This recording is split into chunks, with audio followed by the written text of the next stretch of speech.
अनंतकोटी ब्रह्मांड नायक राजाधिराज सच्चिदानंद सद्गुरु श्री ब्रह्मचैतन्य महाराज की जय।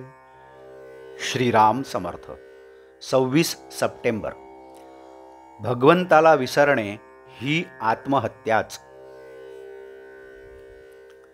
एकदा एका माणसाने पक्वान्ने कशी तयार करावी हे शिकवण्याची शाळा काढली। त्या शाळेमध्ये तो मनुष्य शब्दांच्या साहाय्याने निरनिराळी पक्वान्ने कशी तयार करायची हे आपल्या विद्यार्थ्यांना समजावून सांगे। पण त्या विद्यार्थ्यांना घरी भाकरी करून खाण्यापुरते पीठ देखील मिळत नसे। त्यांना त्या पक्वान्नाच्या ज्ञानाचा काय उपयोग होईल बरे?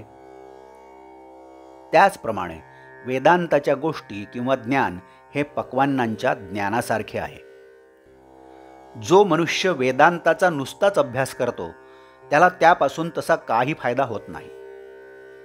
जे ज्ञान व्यवहाराला लागू पडत नाही ते ज्ञान खरे असले तरी आपल्याला उपयोगाचे नाही। आपल्यात आणि संतांमध्ये फरक हाच की आपण जगतासाठी देव मानतो तर संत देवासाठी जगत मानतात। खरे म्हणजे जी गोष्ट आचरायला अतिसुलभ असते ती समजावून सांगायला फार कठीण असते। ती खरी अनुभवानेच जाणायची असते।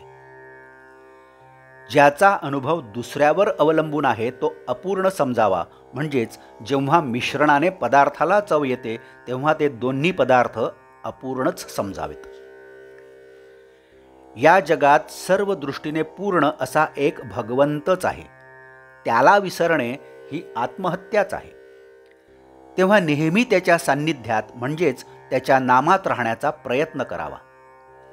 सर्व कीर्तनांचे सार हेच असते, फक्त मांडणी निराळी।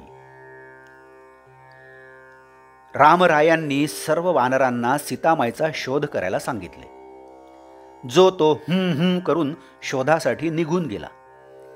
परंतु मारुती अतिबुद्धिमान, त्याने सीतेला कसे ओळखायचे म्हणून विचारले।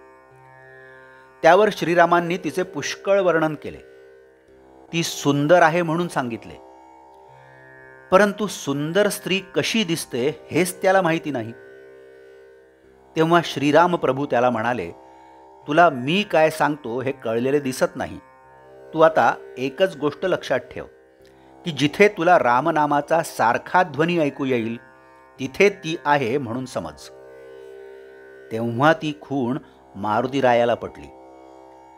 ज्याला भगवंताच्या नामाची खूण मनापासून समजली त्याच्या जन्माचे सार्थक झाले, त्याचा परमार्थ सफल झाला आणि त्याला जगात मिळवायचे बाकी असे काही राहिलेच नाही।